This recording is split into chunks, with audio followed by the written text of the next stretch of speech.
Well, emotion drives sport, us. doesn't it? Emotion. When you sometimes you stand back from it and you think about the emotion of watching 22 fellas kicking a ball around. Sometimes you can't look at it in without saying, where does all the emotion come from? And the value of sport is emotivity. Yeah. You know, Steve is very passionate about his football club, and a lot of them are very passionate about it, and they're very disappointed and underwhelmed and feeling a lot of things, especially in society right now when everyone's got a lot of doom and gloom being poured out of the television screens about what they're going to do, how they can't pay their lecky bills and whatever else. Yeah. And ultimately, the one thing that they hang on to is their football club. Well, as you would say, listen you. So I'm going to say it to you now. Listen you. I mean, I don't want to lose you from this show, obviously. But you hear it time and time again. I'm going to stop you in your tracks right now. You heard what the Evertonians are saying. Would you consider it? Look, it's very if you took a call from Kenwright, you took a call from Mashiri, would you consider in emotional circumstances, people getting involved? People, you know, when people are drowning, they hang on to straws, don't they? And there'll be some people say, hang on a second, didn't you fail at Crystal Palace? So why should someone be shouting at you for you to come in to do a job? Look, it's very flattering to be spoken of in those terms. And ultimately, I'm a very strong leader. And yes, of course, if Everton wanted to speak to me, to get involved with something that they felt I could help them with, then of course I would do. But I don't see that happening anytime soon. You know, when things are broken, whether I've broken them myself and they need fixing or they need fixing because someone else is broken, that's a skill that I have. I am a fixer of problems, but necessarily I'm also a creator of them.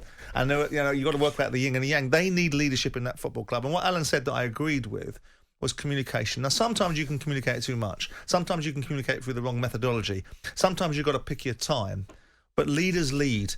And tragically, at this moment in time, from the boardroom to the boot room, they don't seem to have a lot of leadership in there. Could you fix this problem? Well, I don't know. I mean, ultimately, they can fix it themselves. What's the first couple of things you'd do? They can. Well, you start getting a culture inside that football club where you start talking to people properly. You start trying to make people understand their responsibilities, and you start making people accountable for what they do and don't do in a proper fashion. Not just pointing your finger and waving at them and telling them how crap they are. You start dragging people up by their bootstraps to operating at a higher level. Whether it's the guy that mows the lawn or whether it's the guy that scores the winning goal in the 90th minute, everyone understands where their place on the food chain is. Now that's rhetoric, and it sounds easy, and it sounds, you know, like it's a straightforward thing to do. It's not. You've got to put a culture inside any business, whether it's a football club or selling fags in a newsagents. You've got to have the right people doing the right job, otherwise you won't get the right outcomes.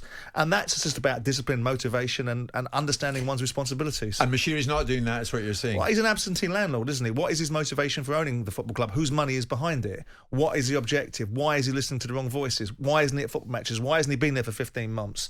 Why are you making appointments that are clearly not going to bring you to a situation where the risk-reward works? The risk-reward on Benitez is unfathomable. Benitez is a decent football manager. He takes one step wrong managing Everton, boom, the crowd are going to be against him. So why take the risk-reward analysis on that basis? Why make some of the decisions that you're making? And, you know, and it does make the Everton fans who are highly invested, and there are a group of those fans that are a little bit not on the money, that are causing division because it suits them to do so.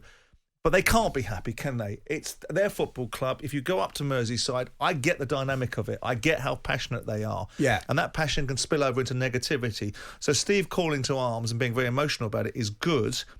But on the flip side of the argument, and I do agree with Alan, I do agree that there does need to be some accountability. There does need to be a little bit of bloodletting.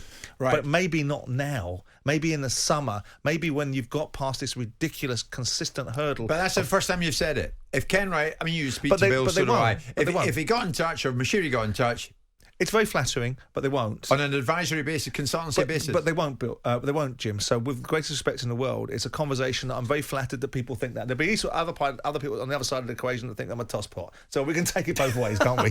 You know? Jim White and Simon Jordan. Monday to Friday mornings from 10 on AM, on DAB, via the talkSPORT app and on your smart speaker. talkSPORT.